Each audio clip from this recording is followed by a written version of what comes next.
안녕하세요. 건강지킴이 닥터 MBC 목사윤입니다. 안녕하세요. 김차동입니다. 오늘도 질환에 관한 다양한 궁금증 여러분의 입장에서 꼼꼼하게 짚어드리겠습니다. 예고 없이 찾아오는 재난사고는 누구에게나 일어날 수 있습니다. 맞습니다.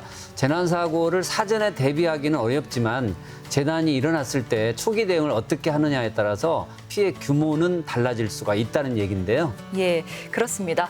근데 막상 재난 상황에 닥치게 되면 당황해서 안전수칙을 알고 있어도 제대로 행동하지 못하는 경우도 있죠. 네.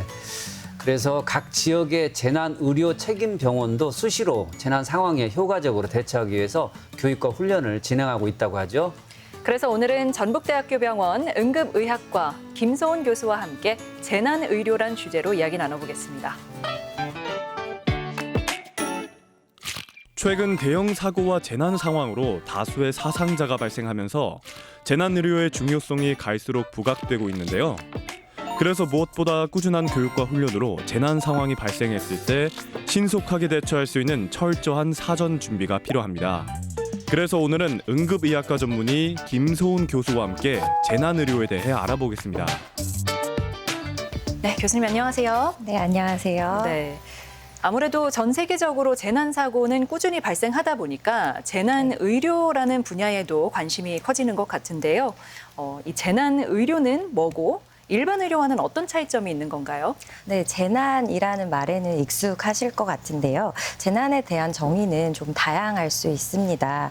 보통 일반적으로는 많은 희생자나 피해가 발생하는 경우에 재난이라고 얘기하지만 피해 규모가 작더라도 이제 비극적인 상황인 경우에도 재난이라고 이름 붙이긴 합니다. 우리나라에서는 사실 재난은 법률상으로 정의하고 있는데요. 이 중에 재난의료 대응은 이런 재난 상황에서 의료 대응을 필요로 하는 상황을 재난의료, 재난의학이라고 얘기를 하고 있습니다. 그렇다면 재난의학이 왜 필요하냐라는 건데요. 네. 사실 이제 지역사회가 의료 요구에 대한 수요가 더 많은 공급보다 더 많아지는 상황에서는 사실 우리가 가지고 있는 한정된 자원을 효율적으로 분배하는 법칙이나 정책적인 결정들이 필요할 수 있는데요. 이런 것들을 공부하고 조금 더 이제 효율적으로 접근하는 방법에 대한 학문이라고 생각을 하시면 됩니다. 실제적으로 다리 골절이 발생했다고 했을 때 보통은 응급실을 방문하고 진단하고 CT나 엑스레이 같은 진단검사 방법으로 진단을 하고 수술적 처치를 받게 되는데요. 그러나 9.11 테러 사건처럼 다중에 외상, 손상 환자가 발생한 경우에는 단순한 다리 골절 환자는 수술적 처치나 검사 처치들이 지연될 수 있습니다. 그러한 상황을 결정하고 통제하고 이러한 것들을 사전에 정해 놓는 학문이라고 생각을 하시면 될 것 같습니다. 네. 그러니까 그 일반 의료 상황하고는 대응 방식이 다를 수밖에 없잖아요. 네, 그렇죠? 네, 맞습니다. 그럼 어떤 식으로 대응을 하게 되나요? 우리나라 재난 대응 과정은요, 현장 대응 과정과 병원 대응 과정으로 나누어집니다. 현장 대응은 보통 사건, 사고가 발생하면 신고 접수가 119 소방 상황실로 접수가 되고요. 소방 상황실로 접수가 되면 구급대원이 현장에 도착을 하게 됩니다. 네. 현장에 도착을 해서 일상적인 사건이었다면 이제 119 소방 구급대원만으로 이제 문제를 해결하게 되겠지만 현장에 도착해서 취합한 정보를 토대로 119 구급대원만으로는 현장에 대한 통제 또는 처리가 불가능한 경우에는 중앙응급의료 상황실이라는 보건복지부 산하단체인데요. 이 국립중앙응급의료센터의 재난상황실 또는 응급의료 상황실에 재난의료 인력을 현장에 파견할 수 있도록 도움을 요청하게 되고요. 보통은 보건소에서 조직하고 있는 신속대응반과 저희처럼 권역응급의료센터 재난거점병원에서 운영 중인 DME 팀이 현장으로 이제 파견이 되게 됩니다. 이와 동시에 병원은 급증하는 환자를 수용할 수 있는 진료 시스템으로 전환을 해야 하는데요. 여유 병상을 마련하기 위해서 입원 환자들에게 퇴원을 권유할 수도 있고요. 네. 급증하는 환자를 응급실 또는 병동으로 수용할 수 있도록 예비 병상을 확보하고 입원 환자나 수술이 대기 중인 환자 등에 대해서도 취소를 결정할 수도 있습니다. 결국 어떤 일이 발생하면 모든 관련 기관들이 각자의 역할을 네. 맡아서 총 출동하는 그런 체계인 것 같은데요. 네. 뭐 예를 들면은 큰 다리가 붕괴됐거나 했을 때 우리가 실질적으로 순간적으로 이런 의료 대응을 하기가 쉽지는 않을 것 같다는 생각도 드는데 사실 재난 상황은 흔하게 발생하는 사고들이 아니고 예. 우리가 많은 경험을 토대로 배울 수 있는 상황도 아닙니다. 그렇기 때문에 저는 100번의 훈련이 이루어져야 한 번의 재난 대응이 효율적으로 이루어질 수 있다고 생각을 하는데요. 사전에 정말 긴밀한 협조와 훈련 체계가 필요한 것 같습니다. 네, 훈련을 통해서 다양한 시나리오를 경험해야 되고요. 사실 재난 상황은 여러 가지이고 같은 재난이 반복적으로 일어나지도 않기 때문에 다양한 시나리오를 토대로 훈련을 해보고 경험을 해보는 게 중요한 것 같습니다. 실제로 이제 재난 사고는 대처가 굉장히 중요하다 이렇게 지적을 하셨고 그래서 훈련과 교육이 필수 조건이다 하셨잖아요. 어떤 과정으로 진행이 될까요? 교육과 훈련은? 네. 교육과 훈련은 보통 이제 일상적인 이제 강의식 교육만 하다 보면 사실 실제 재난 상황 노출됐을 때 직접 행동으로 변화될 수가 없는 것 같습니다. 네. 그래서 강의 위주의 교육보다는 저희는 실제로 재난 상황을 만들고 그 어떤 시나리오 없이 참여한 관계기관들이 정말로 협력을 해서 현장 상황을 해결하고 이걸 토대로 이제 문제점을 도출하는 방식으로 훈련을 하고 있습니다. 실제로 그 전라북도에서 이렇게 네. 재난 대응이 이루어진 사례가 있습니까? 네, 현장에 재난응급 의료진들이 파견되는 건 현장에 다수 사상자가 10명 이상 발생했고 그 이상 발생할 가능성이 있을 때 파견을 결정할 수 있거든요. 지난 2018년 군산 장미동 유흥주점의 화재 사건 때도 재난 대응이 이루어졌었고요. 전주 모텔 화재 사건도 2018년도에 있었습니다. 또 2020년도 남원 3회 터널에 질산 탱크롤이 트럭의 전복 사고가 발생했을 때도 이런 디메팀과 신속대응반 팀이 현장에 출동해서 재난응급의료, 재난의료를 담당을 했습니다. 예. 이제 올해 8월에 전라북도 지역에서 개최될 잼버리 대회에서도 재난이 발생하지는 않았지만 재난 발생, 그러니까 다수 밀집 상황이 예견되는 개막식이나 폐막식, K-팝 공연 등에 있어서는 부안시 보건소에서 운영하는 신속대응반과 전북대병원 디메팀 그리고 전북대병원 디메팀 119 소방 등이 현장에 출동해서 이제 재난의료 대응을 준비하려고 전라북도청과 계획을 하고 있습니다. 네. 계속해서 이야기 나오는 게 재난의료지원팀 디맷이라는 말인데요. 네. 이 디맷이 뭐 어떤 분들로 구성되어 있는 건지 알 수 있을까요? 네, 사실 좀 말이 생소하고 어려운 건 사실입니다. 재난의료지원팀 디맷이라고 하는데요. 디맷은 디제스터 메디칼 어시스턴트 팀의 약자입니다. 그래서 네. 한자 한자씩 따서 디맷이라고 하는데요. 재난 발생 시에 현장에서 의료 지원을 하기 위해 재난 거점 병원 또는 권역응급의료센터에서 구성하고 있는 조직이라고 생각을 하시면 됩니다. 또 이외에도 국가 단위에서 조직을 하는 중앙 디맷도 있고요. 그래서 권역 디맷과 중앙 디맷으로 나눠져 있습니다. 보통 이 디맷 안에는 의료진만 있을 것이라고 생각하는 경우도 있는데요. 네. 이 조직 안에는 의사, 간호사, 응급구조사 그리고 행정 인력이 한 팀으로 이루어져 있습니다. 이렇게 이제 병원에 근무하는 의료 조직이 현장 재난 상황에 대응하기 위해서 현장으로 출동하는 개념은 사실 우리나라만 가지고 있는 건 아니고요. 예. 미국이나 영국, 일본 등 이런 재난응급의료, 재난의료 시스템이 갖춰져 있는 나라에서는 어떤 조금 운영상의 다소 차이는 있을 수 있으나 비슷한 개념으로 이제 존재하고 있고 디맷이라는 약자를 거의 통칭해서 같이 사용을 하고 있습니다. 이 재난의료지원팀에는 뭐 의사, 간호사뿐만이 아니라 이제 다양한 분야의 인력이 함께 일을 하고 있는데요. 혹시 그 활동하기 위한 어떤 자격 요건이 있는 건가요? 재난의료지원팀에는 사실 의사, 간호사, 응급구조사, 행정인력 이렇게 구성을 하게 됩니다. 보통 의사나 응급구조사, 간호사들이 병원에서 근무를 하고 병원 안에서 환자를 치료하다 보면 이런 재난 현장과는 이제 병원 상황은 굉장히 다른데 병원 안에서의 진료 체계를 그대로 재난 현장에서 진행하다 보면 문제도 있을 수 있고 혼란을 가중시킬 수도 있습니다. 그래서 재난의료 지원팀으로 활동을 하기 위해서는 재난의료 대응과 관련된 교육과 훈련을 이수해야 이 조직 안에서 활동을 할 수 있고요.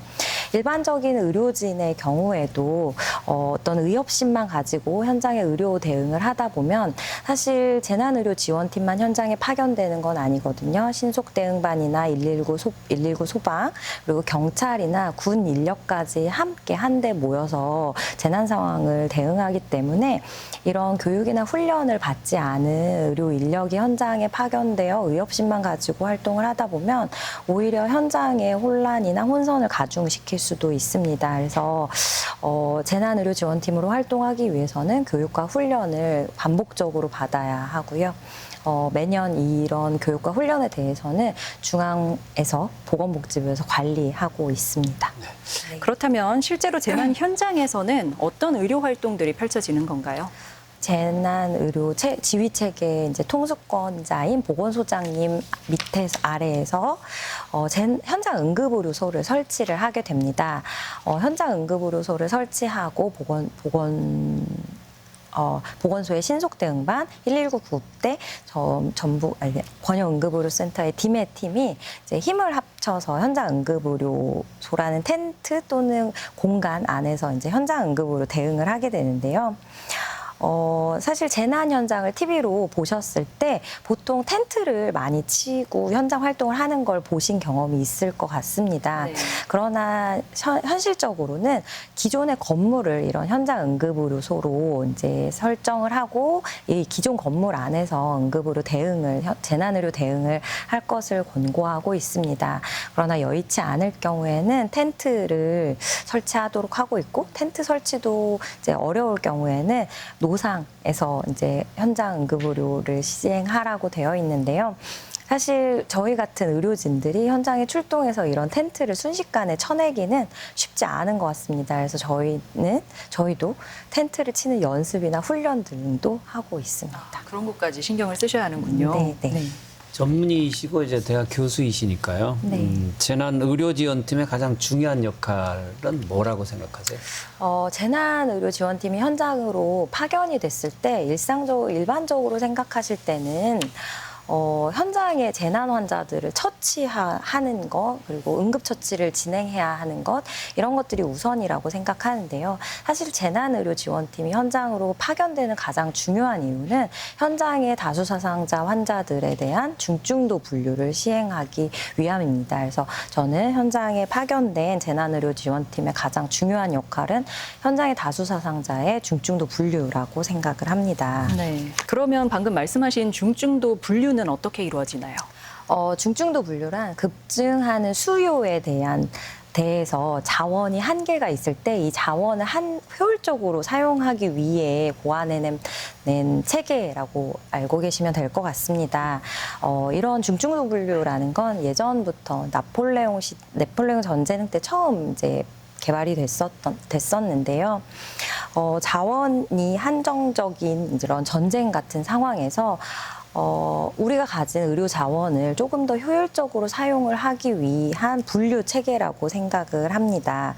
그래서 개별 환자에게 집중하기보다는 다수의 사상자를 그룹화해서 그룹화된 이제 이 다수 사상자의 의료 자원을 배분하는 순서를 결정하는 것이라고 생각을 하시면 되는데요.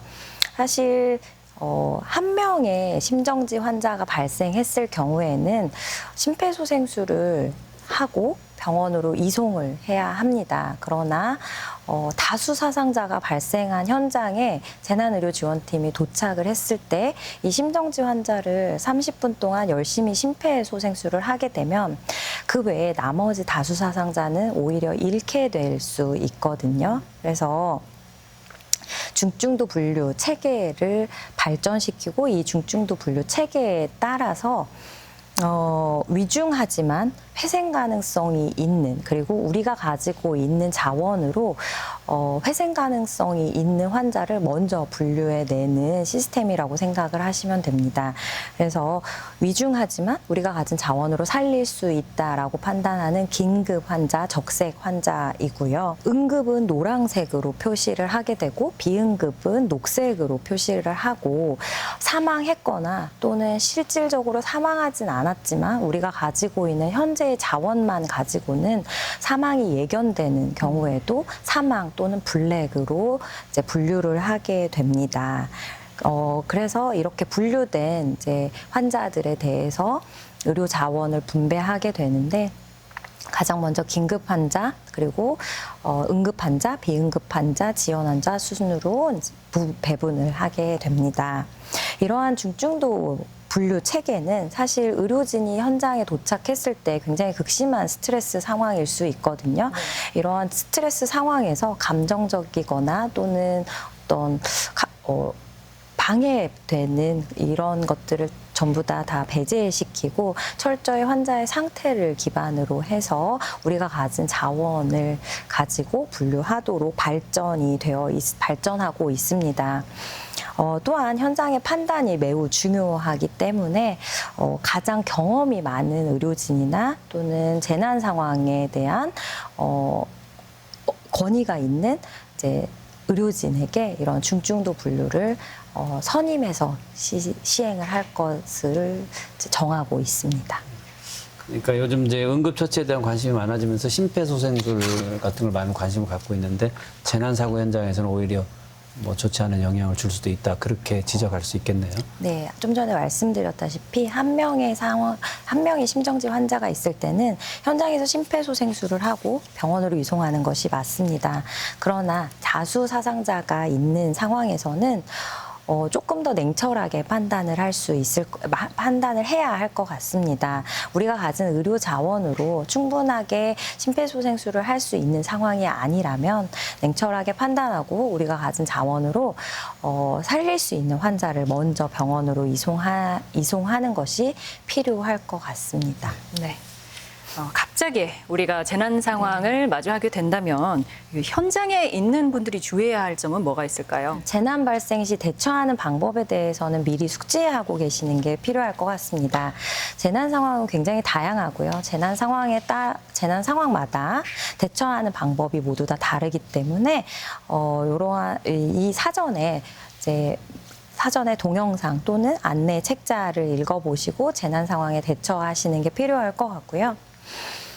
이외에도 현장에 만약에 재난 상황을 경험하게 되셨다면 현장의 지휘나 통제에 적극적으로 따라 주셔야 합니다. 아까 말씀드렸다시피 현장에 다수 사상자가 발생했을 때는 적색, 긴급, 응급, 비응급, 사망의 4가지 그 중증도로 나뉘게 되는데요. 긴급 환자의 경우 인근 병원으로 먼저 현장 처치를 하고 인근 병원으로 이송을 해야 합니다. 그러나 이제 이전의 재난 현장에서 봤듯이 처음에 자력으로 구출한 비응급 환자들이 모두 다 걸어서 인근 병원을 점거하게 될 경우에는 인근에 있는 병원 응급실이 모두 병상이 다 가득 차게 되면서 실질적으로 응급의료 시스템이 가동되어야 하는 긴급 환자들은 멀리 있는 병원까지 이송돼야 하는 경우들도 있거든요. 네. 현재의 매뉴얼에는 비응급 환자의 경우 이제 가장 마지막까지 현장에 남아서 만약에 인근의 의료 자원이 충분하지 않을 경우에는 멀리 있는 병원까지도 이송할 수 있도록 되어 있습니다. 그러므로 현장의 분류 체계와 지휘 체계에 따라서 분류를 이제 다수 사상자의 경우에는 분류가 되어야 되고요. 이 분류의 기준에 따라서 통제가 될 수 있어서 병원을 선택함에 있어서 이제 자유로움이 박탈될 수도 있습니다. 마지막으로 오늘 좋은 말씀 많이 해주셨는데 뭐 당부의 말씀 있으실까요? 사실 재난 발생 시 피해를 최소화하기 위해서는 재난 의료 인력의 인프라가 갖춰지는 게 필요합니다. 현재까지만 해도 재난 의료 교육에 대해서는 일부 의과대학 학생들에게만 국한적으로 시행이 되고 있는데요. 보건의료 행정 인력들과 함께 경찰, 군, 경찰, 군, 119 소방과 함께하는 이런 재난의료 훈련 등이나 교육들이 시행되고 이러한 재난의료 인력들에 대한 관리도 필요할 것 같습니다.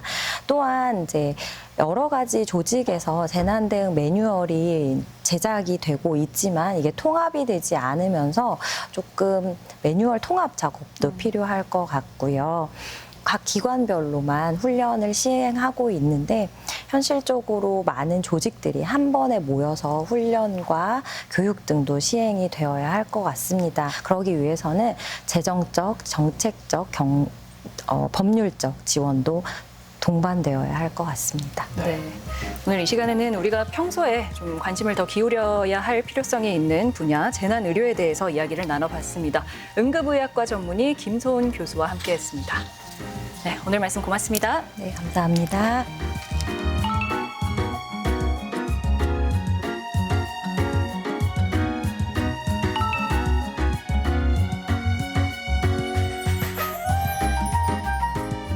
눈은 다른 신체 기관보다 노화가 빨리 진행됩니다. 나이가 들수록 시야가 흐려 보이거나 눈물이 고이는 증상이 나타나 일상생활이 불편할 때가 있는데요. 네.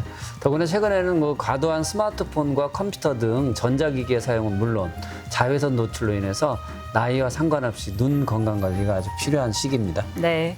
한 번 떨어진 시력은 다시 되돌아오기가 쉽지 않기 때문에 평소에 블루베리, 당근, 시금치, 등푸른 생선, 녹차 등 눈의 노화를 막는 음식을 챙겨 먹는 것도 좋겠죠. 네, 그렇게 하겠습니다.